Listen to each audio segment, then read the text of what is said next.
Good day, everyone. Our group will be presenting the FLUP, or the Foreign Land Use Plan of the Municipality of Dagami. So, before anything else, our group would like to express our sincere gratitude towards the Office of the Municipal Planning and Development Office and to the Office of the Municipal Mayor, Mayor Abundio I. De Lusa, for sharing to us the copy of the FLUP of the local government of Dagami, Leyte. For those who do not know the FLUP yet, foreign land use planning is a participatory process of allocating FFLs to bring these natural resources assets under the appropriate management, tenure arrangement, and beat uses while harmonizing the foreign land uses and balancing the production activities with forest protection and biodiversity conservation.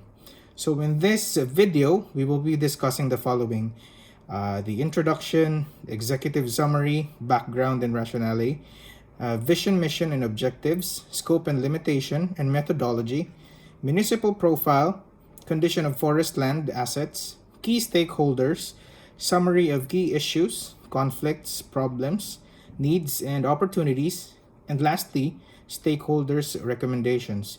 So without further ado, let's start. Hi, I'm Abigail Getalado. We're assigned to discuss forest land use plan for the municipality of Dagami, Leyte. I will be emphasizing my discussion on the first chapter of the plan. In general, forests play an essential role for the people, wildlife, and the planet. These are home for roughly 2/3 of all land-dwelling species, plants, and animals, lifeline for communities which serve as a source of resources and act as a defense against catastrophic climate change. However, the decades has passed and exploitation has been rampant, causing destruction and degradation on Earth's natural forest. Effort has been made by various agencies, including the Department of Environment and Natural Resources, to recover and rehabilitate the lost forest area. Some of the DNR endeavor have been carried out through the Philippine Environmental Government Projects, which aims to help and assist local city and municipality governs to formulate systematized various action plans, among which is the Forest Land Use Plan, an integral part of the Comprehensive Land Use Plan as mandated in the Executive Order number 318. As promoting sustainable forest management in the Philippines. The Forest Land Use Plan aims to determine the most appropriate uses of LGU forest and forest land. It lays the foundation of a long-term process for forest management and conservation that will balance social, economic, and environmental goals leading towards sustainable forest management. In the case of Dagami, Leyte, the forest land constitutes 3,586 hectares, in which closed forest, broadleaf forest cover increased from 1,473.12 hectares in 2010 to 1,507.32 hectares in the year 2015. The increase was associated with the effort of several groups and agency and the local government to reforestation and forest protection and natural regeneration. However, threat anthropogenic activities, climate change, hazard, and etc. are presently confronting the forest and forest land of the said municipality. Hence, this poses challenges to the local government unit of the Dagami, Leyte, as well as other concerned stakeholders on how to manage and allocate the timberlands, particularly on the urgency of closed open access area. The successful implementation of the Forest Land Use Plan will fulfill the environment and natural resource development agenda for the municipality. Likewise, the conservation and protection of the Dagami's forest and forest land will address several goals stated in the Sustainable Development Goals: eliminating poverty and hunger, ensuring livelihood and economic growth, taking action against climate change, and halting biodiversity loss. Dagami Leyte is a third-class municipality, has a total land area of 16,431 hectares, composed of 65 barangays. The total land area is classified into alienable and disposable lands, which cover 12,845 hectares, and forest land, which comprise 3,586 hectares of the total land area. The municipality has a total population of 35,768, in which majority of the town folks' livelihood source is farming, particularly on coconut and rice. However, several issues and concerns are threatening the condition of the municipality natural resources, particularly on their forest and forest land, as this poses challenge to the governing bodies on how to manage and allocate sustainably their existing timberlands. The municipality of Dagami sent a letter of intent to the government, Provincial Environment and Natural Resources in Leyte, requesting technical assistance in formulation of forest land use plan. The Forest Land Use Plan team of DENR Penro Leyte, in coordination with the local government unit of the Dagami Leyte, conducted several data collection, including site assessment, interviews, gathering of municipality and barangay profiles, and strategic planning workshop to come up with an analysis of present scenario of the forest and forest land of the Dagami. Accordingly, using participatory approach among stakeholders, recommendations were derived, and this served as basis for crafting the management plan. The municipality of Dagami Leyte has a total land area of approximately 16,431 hectares. It is bounded on the north of Binahaan River, across the municipality of Pastrana, on the northwest of municipality of Haro, on the southwest for the municipality of Burawen, on the south of the municipality of Tabon-Tabon, on the southeast of the municipality of Tanawan, and on the northeast by the municipality of Palok. Dagami is 32 kilometers south of the city of Tacloban and 14 kilometers directly from the seashore of Tanawan Leyte. As the crafting of the forest land use plan, in participatory approach, residents of upland communities raised several suggestions for the management and development of their forest land. Among this includes reforestation, security of the forest and forest land, ecotourism development, and lastly, collaboration with different agencies. If the forest and forest land are managed properly through FLUP, it would contribute significantly to the community. It will be as leaning towards the fulfillment of sustainable development goals, particularly in ensuring food security, biodiversity, conservation, and climate change mitigation. Through Republic Act number 7160, known as the Local Government Code, LGU now share the responsibility with the national government in maintaining the ecological balance within their jurisdiction. In connection to this, the Executive Order number 318, promoting sustainable forest management in the Philippines, directs local government units to incorporate FLUPs as an integral part for their comprehensive land use plan. In the crafting of the forest land use plan of the Dagami Leyte, every local stakeholder, including the residents of upland communities, were involved to ensure sustainable management since they are physically present where the resources are.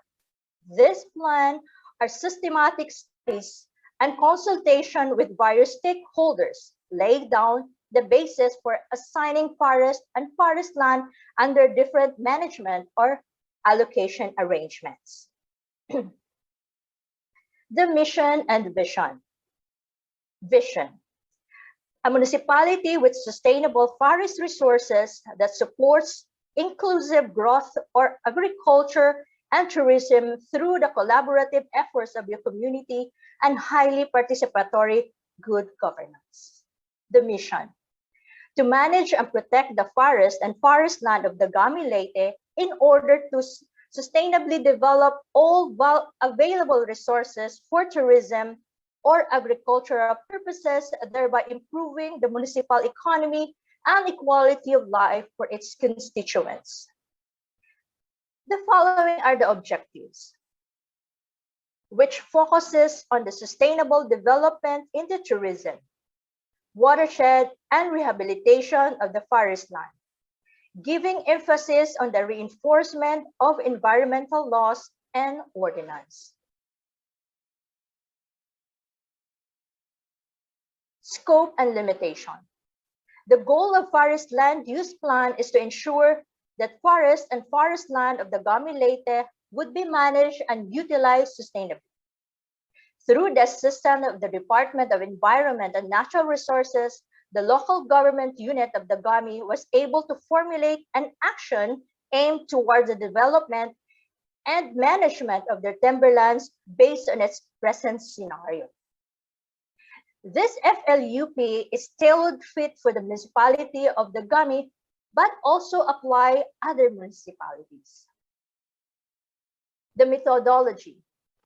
The initiative of crafting the forest land use plan in the municipality of Dagami started when the local chief executive sent a letter of intent to the Provincial Environment and Natural Resources in Leyte requesting technical assistance in its formulation. In response to this, Penro Leyte through the FLUP team extended help and immediately communicate with the LGU through a courtesy call on April 5, 2008, and planned for scheduled activities. The activities includes Sangguniang Bayan orientation, technical working group meeting, group verification, a strategic planning workshop,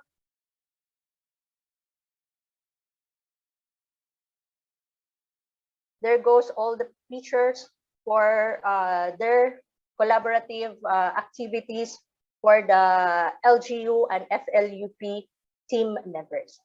That will be all for my part, and thank you so much. Good day, everyone. My name is Jetromus Bardillon, and I'll continue the discussion of the Foreign Land Use Plan of the Municipality of Dagami. Now let us discuss the municipal profile. In this part of the presentation, I'll be discussing the biophysical profile, history of the municipality, its land classification, land type, soil and geology, topography and slope, climate, recent vegetative cover, drainage and subwatersheds, and hazard areas. Now let's start with the biophysical profile. Dagami is a municipality situated in the province of Leyte. It is bounded on the north by Binahaan River, across the municipality of Pastrana, on the northwest by the municipality of Haro over the mountain range, on the southwest by the municipality of Burauen, on the south by the municipality of Tabon-Tabon, on the southeast by the municipality of Tanawan, and on the northeast by the municipality of Palo. If some of you are not familiar of the municipality, it is exactly like 32 kilometers away from Tacloban City. So it's not that far. It's more or less like an hour of ride from Tacloban City. Next is the history of the municipality. Before 1521, the year of the arrival of the Spaniards, the island of Leyte, as previously divided into three sultanates. Bumbaran was ruled by King Mpandara, Kahagna was ruled by King Mabanig, and Dagaran was ruled by King Muhammad. And Dagaran was the most powerful sultanate in the island of Leyte. As the Spanish colonial era has gone by, so many things has changed, including the division of towns in Leyte. Then the municipality of Dagami was once named as Dinagami. When the Spanish civil guards were to interact with the locals, they were once to name it as Dagami because they were having difficulty in pronouncing it. From then on, Dagilan was changed to Dagami by the villagers who thought that the name was well matched for the place. Next is land classification. Dagami Leyte.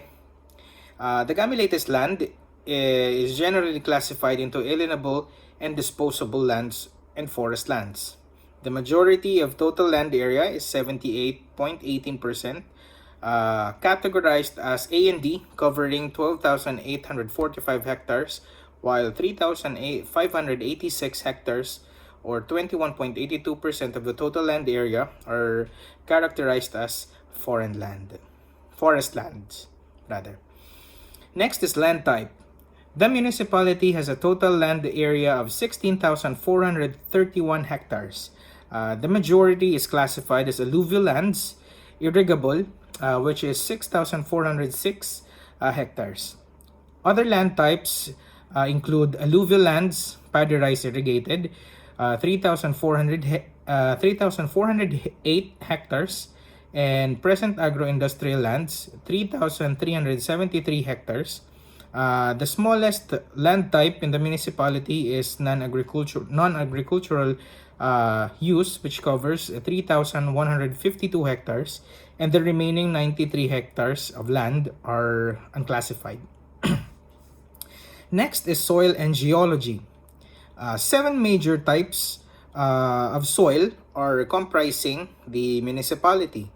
The dominant Roy mountainous land covers, which is 6,229 hectares of total land area, while the 3,682 hectares are categorized as San Manuel Fine Sandy Loam.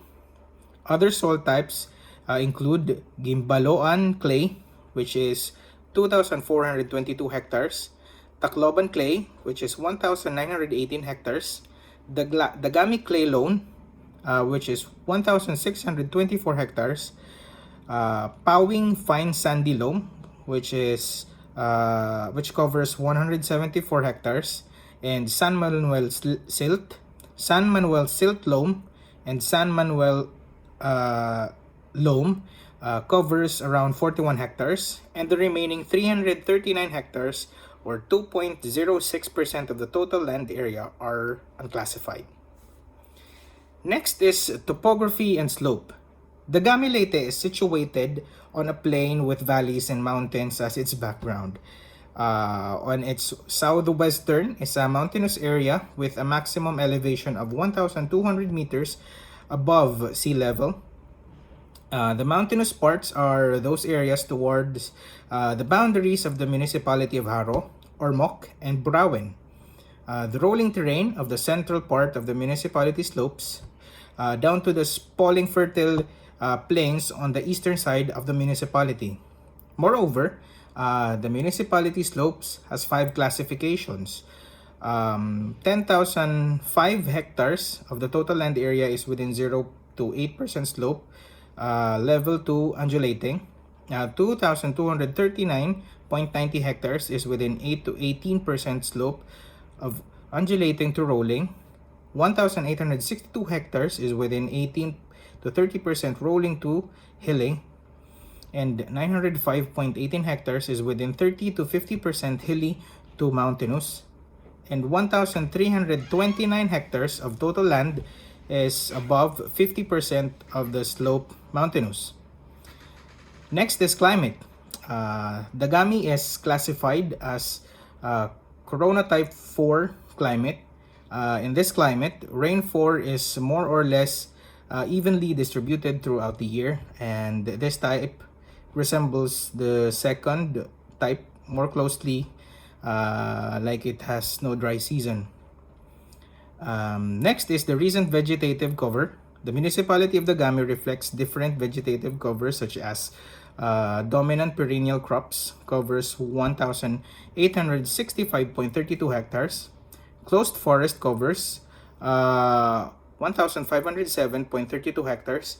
Open forest covers 177.13 hectares. Brushland covers 35.86 hectares.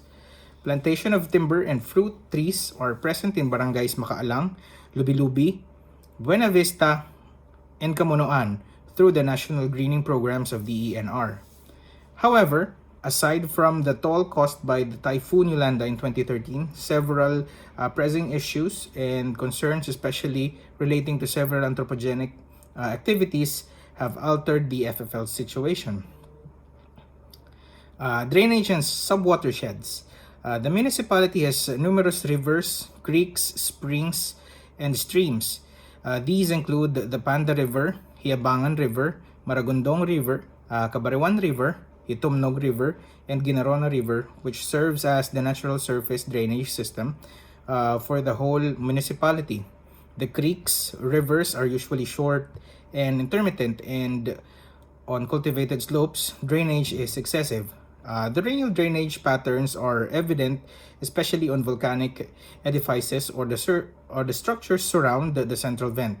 Moreover, the municipality of Dagami is being traversed by three watersheds, namely Binahaan, Dagitan, and Ginarona.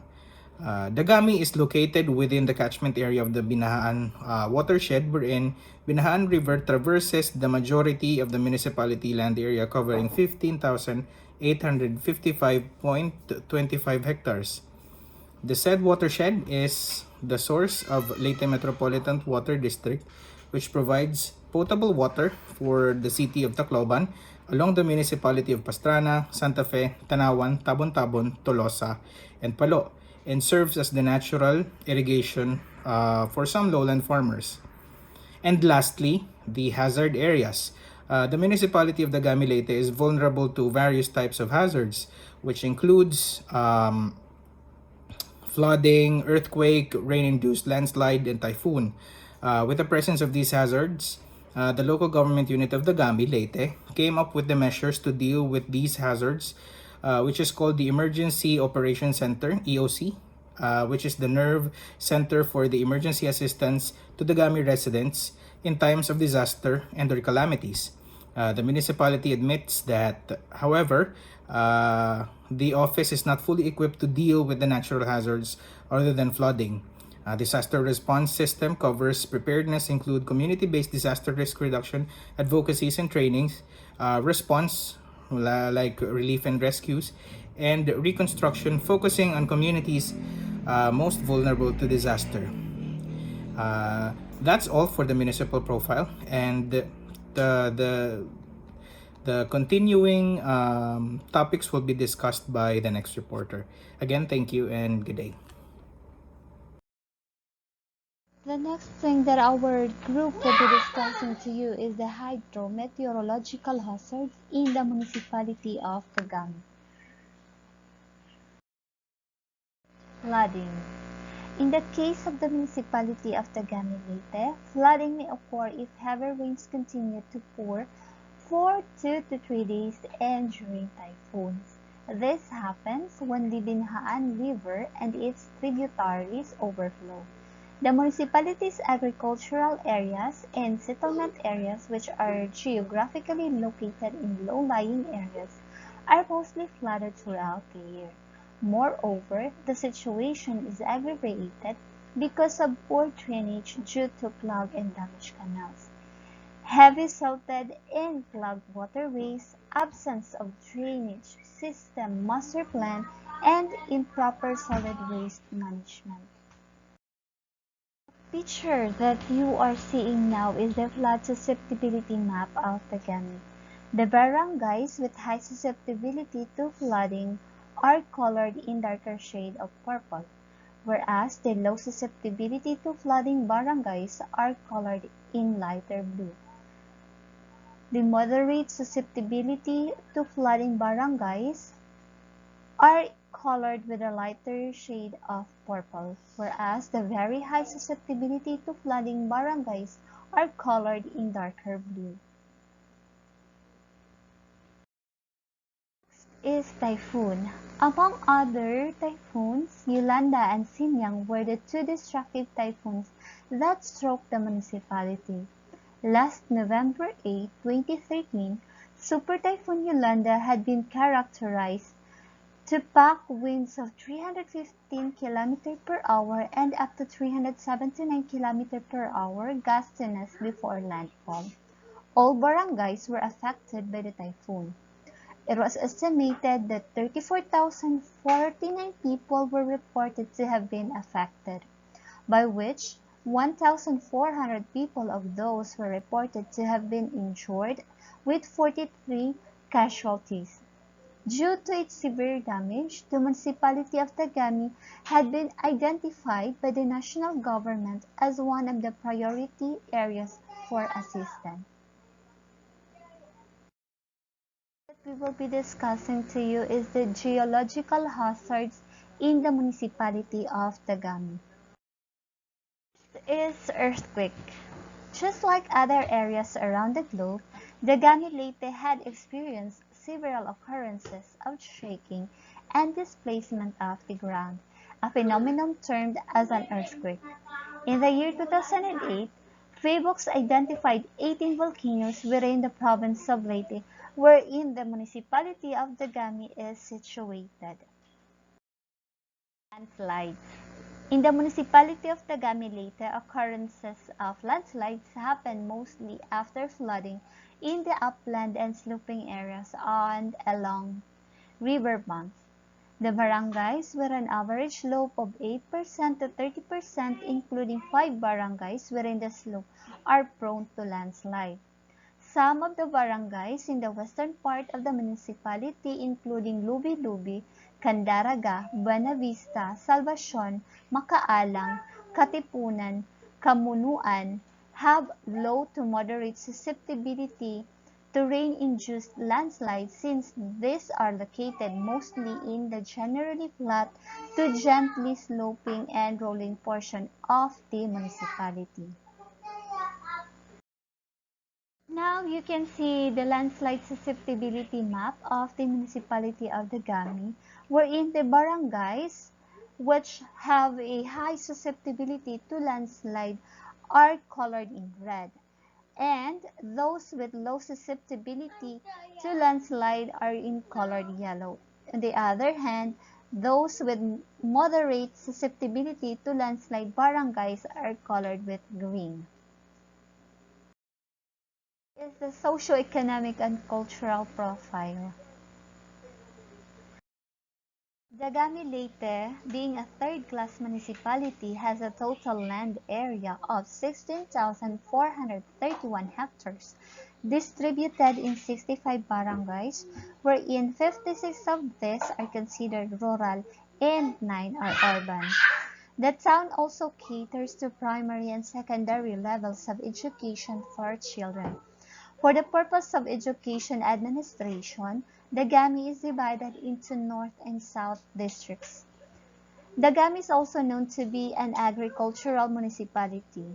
Dagami's town folks are dependent on rice and coconut production as the primary economic source of income. Food processing, on the other hand, flourishes as economic potential for both income of the people and revenue of the local government. Economic profile. Agriculture plays a vital role in the economic development of Dagami and its town folks. In fact, Dagami affirms farming as a primary social economic force. Hence, the municipality has been adjudged as an agricultural town. The chief economic products cultivated in the municipality include the predominant rice and coconut, corn, vegetables, root crops, and bananas. These are being sold locally to its nearby municipalities and aid the daily food consumption of the local people. Moreover, food processing continues to flourish as another source of income for the town folks. The indigenous food products such as binagol, sagmani, muron, and tuba, which are marketed locally to its nearby municipalities and cities and even internationally, are of great economic potentials for people by means of creating labor during its production line and generating income from sales and revenues for the local government through collection of income taxes. Population and political subdivision. Dagami is politically divided into 65 barangays. Accordingly, it ranked 19th among the cities or municipalities in Leyte with a high population count in the year 2015. Major livelihood source. The people of Dagami rely mostly on agriculture as the main source of income for their livelihood, which is dominated by coconut and rice production. In addition to coconut and rice income, small-scale livestock and poultry raising, vegetable, corn, root crop, and banana production, and non-farming activities such as the establishment of several industries and food processing of Dagami's local delicacies, such as binagol, sagmani, moron, and tuba, serve as additional sources of household income. And infrastructure services. The local government unit of Dagami Leyte provides the basic services to its constituents such as health, education, power, roads or bridges, water, and sanitation facilities. The establishment of several infrastructures, utilities, and facilities play a role in the development of an efficient, responsive, and safe environment. An in-place social infrastructure, services, and facilities is one of the basic requirements for development. However, Dagami's infrastructure services are still needed to be developed and improved for better utilization. Institutional profile. The Energy Development Corporation and Leyte Metropolitan District are two major institutions utilizing the majority of the forest lands of the Dagami Leyte. These institutions, along with the local government unit, shall initiate programs, projects, and activities for the protection and development of the forest and forest lands of the Dagami. Moreover, the monitoring and protection activities are done by LGU, DNR, EDC, and LMWD through patrolling and reforestation activities, among others.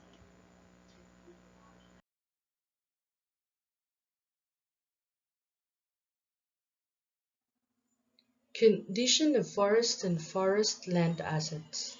Chapter 7 basically is the result of the strategic planning workshop conducted, which aims to illustrate using visual presentation first the present scenario of the timberland areas in selected barangays of the municipality, and then second the Dagami's forest and forest land with the forest land use plan 10 years from now and without the forest land use 10 years from now.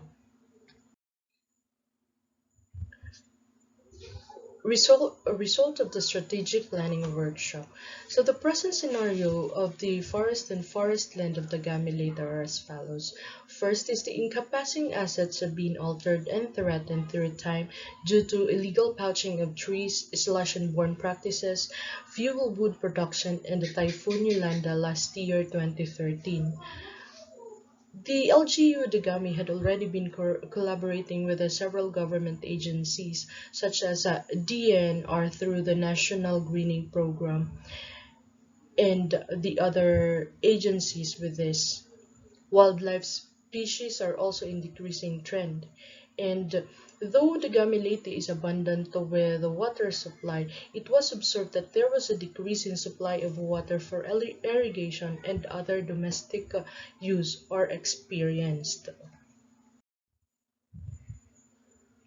Increase in the Dagami's population count was also observed. This leads to upland farmers to extend their cultivation to the FFL areas, resulting to expansion of agriculture. Farming methods of slash and burn has been continuously practiced by some upland farmers. Table 9 shows the FFL of the Dagami 10 years from now without the forest land use plan as illustrated by the participants. These are the common issues, the decrease in tree density, declining trend in wildlife population, insufficiency of water supply during dry season, increasing population, and sustainability of production. Without the forest land use plan, these would be the possible result: the diminution of the forest land and extension of wildlife species, scarcity and degradation of a water resource, supersede ecology capacity to too much. Table 10 is the forest and forest land of Dagami Leyte 10 years from now, with the forest land use plan as illustrated by the participants. We have here the same resources, and then the current condition, the desired condition, and then some of the recommending strategies to achieve this desired condition is: first, reforestation, strict implementation of environmental laws and regulations, presence of forest patrol, and collaboration among key stakeholders. There should also have strict enforcement of Wildlife Preservation and Conservation Act. Forest land. The Leyte has a total forest land area of approximately 3,586 hectares, or 21.82% of the total land area of the municipality. In the 2010 forest cover map, the municipality's forest area was dominated by open forest, broadleaf, covering 1,675.69 hectares, or 11.20% of the total forest land. In 2015, however, forest cover map somehow changed. The total forest land was already dominated by perennial covering, constituting 1,865.32 hectares, or 52.02% of the total forest land use. Natural forest. Below are the native tree species that are present in the municipality of Dagami's FFL. Their primary uses are for firewood and housing construction and furniture material. These are the sample photos of the natural forest in Dagami, Leyte.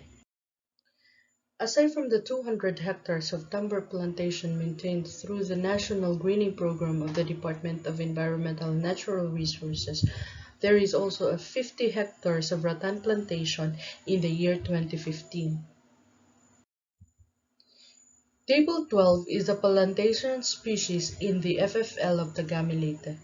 The three species includes mahogany, gemelina, rattan, and others, and their primary uses are for housing and furniture making, copra, and other byproducts. The grassland and brushland. These are the species of the grassland and brushland available in the municipality. Their primary uses are for forage decoration, herbal, and then broom making. Cultivated lands. Table 14 are the crops by the upland. This includes cassava, sweet potato, taro, pineapple, tomato, chili, and others. The primary use are for food, and these are usually for household use only, and some are sold in the market. The threat that covers these cultivated crops is flooding. Water bodies and production areas. There are three principal watersheds traversing the municipality. First is the Binahaan River, which is 15,855.25 hectares traversing the areas in Dagami, and then the Dagitan River and the Ginaro. This is the photo of the LMWD water facility in Barangay Makaalang of Dagami, Leyte. And these are the photos of the falls, as part of the natural resources, and also one of those being developed by the municipality as an ecotourism spot. Biodiversity resources. Table 15 shows the wildlife species in the FFL of Dagami, Leyte. The diverse flora of the municipality serves as the home range and breeding site of the wildlife species. These species had declined due to the natural catastrophe and human activities such as the timber poaching, kaingin making, and continuous hunting due to people's lack of awareness in its ecological importance. There are key stakeholders in the forest and forest land of Dagami Leyte.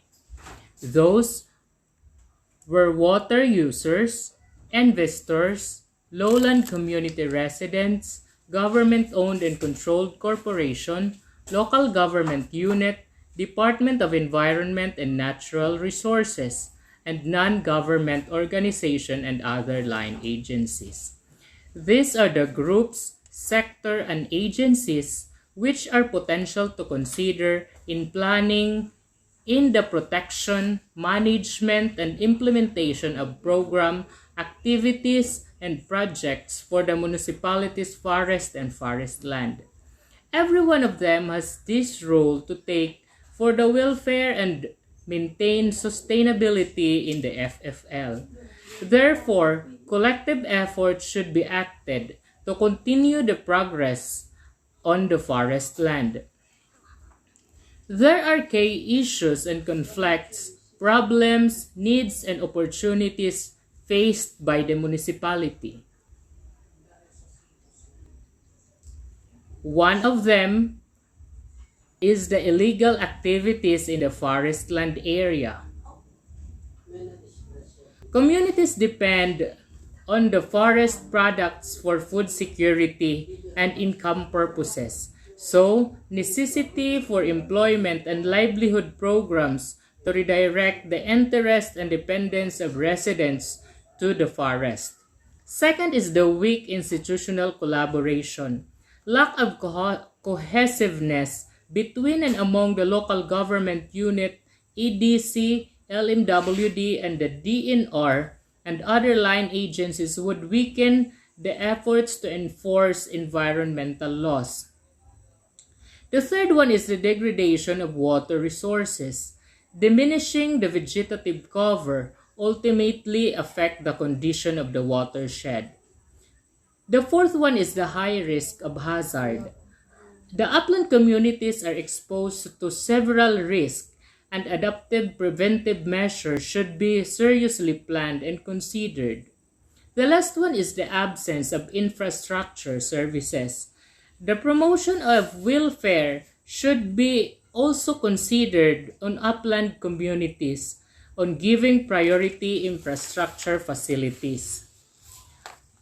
Aligned with these issues and problem needs, there are also opportunities, one of which is the tourism opportunities. It shows a great potential opportunity for ecotourism development with the presence of identified waterfalls that could be a tool for economic progress. The second one is the potential area for plantation. Suggestion of reforestation activity to restore inflected and close the open access area and help address residents' dependence on food security and income. There are recommendations suggested by the stakeholders. Among those are the reforestation. A reforestation activity should be undertaken to guarantee and accelerate the enhancement and rehabilitation, address the dependence of residents to forest and food for food security and income and to mitigate climate change. The second one is the strict implementation of environmental laws. The stern implementation of existing environmental laws and regulations is vital in the preservation and protection of municipalities, forests, and fosterland on several threats. Ecotourism development.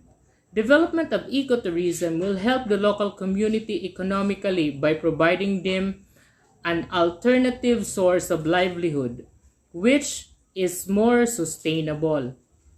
The fourth one is the definition of role of different stakeholders.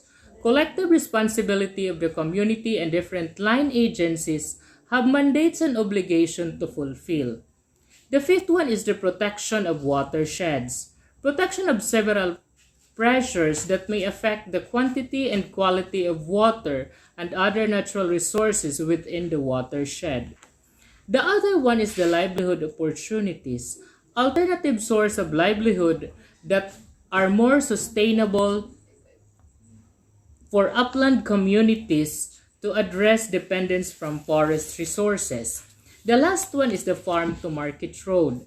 Establishment of farm to market road should be considered to hasten the mobility of people, goods and services, and provision of social services. The other one is the zoning and allocation of open access lands. Providing management zone will serve as the overall guiding principle for allocation, development, and management of the forest and forest land. The areas will be generally categorized into production and protected zone. The next one is the prioritization of watershed.